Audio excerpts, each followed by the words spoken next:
nwanne m onye Igbo gee ntị n'ife onyonyo a ka ị gelu excuse this man na-enye ife ọ na-agba Nigerians bụ the reason Boko Haram and the other group of terrorists ji egbusisi ndị agha na-egbusi Nigerians. In 21st century ka a man like this pụtalụ in a country enwere youth, great men and women boldly and confidently na-enye this kind of excuse. Please listen. Now, the second question, to give you an impression of how, or a picture of how costly it is. Okay, you see, I will just give you one example. We have an unmanned aerial system from China that we call the Winglong 2. It carries, it's armed with a bomb and a missile, or two types of armaments. That is bomb and then missile. It doesn't carry guns or cannons. Now, the missile, the cost of the missile, one is $156,000. One, and the cost of the bomb is about $96,000. So a UAV takes off and it goes and it sees a couple of and that is why these things are very complex. Now, how do you balance it? It's a very complex or delicate balance. If you see a couple of, even if it's a verified target, you see maybe 10, even 20 insurgents. Now you are taking maybe 2 missiles of $300,000 to neutralize 10 bandits or terrorists. If you look at it, yes, you want to achieve the mission, but at what cost? So it's really very, very expensive. That is just one platform, and it's similar for other platforms in the Air Force. Now, the cost doesn't stop at that. That is just the armament or the munition that the airplane carries.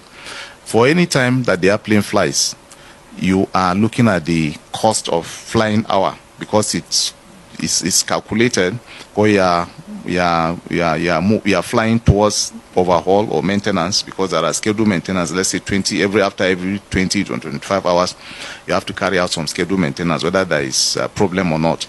And so when you cost everything, consumables, the maintenance costs, the fuel costs, and everything, you can get as much as 10, 20,000, depending on the airplane.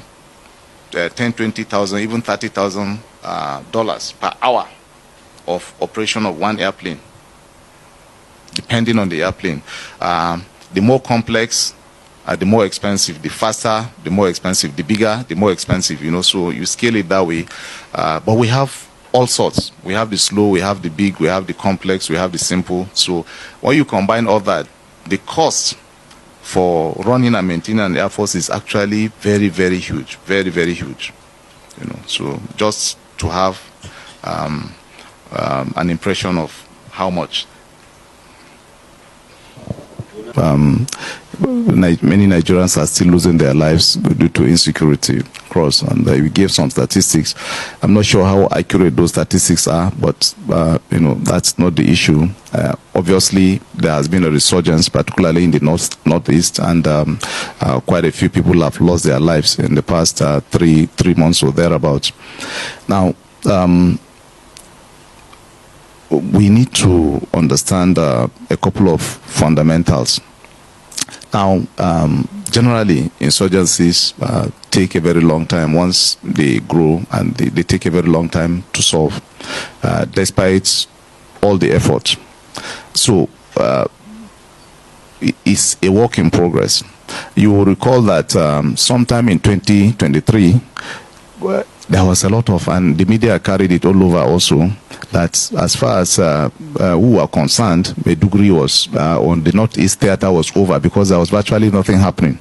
And that was when the Northwest banditry was picking up, and then we concentrated a lot of effort there, because apparently the impression was that the situation in the Northeast had gotten stabilized, got to a very minimum level.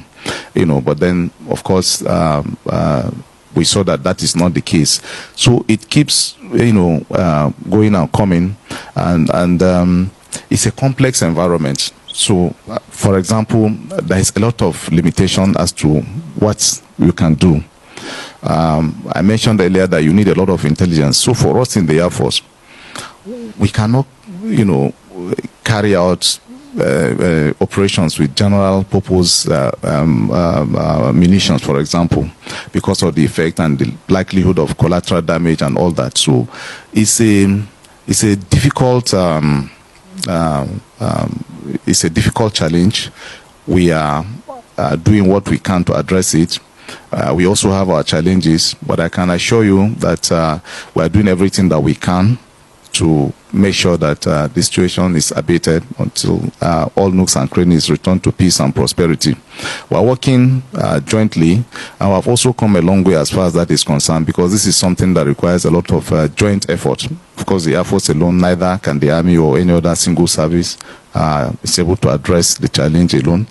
So we are working more closely than ever before with the other security agencies to be able to address this. One very important point that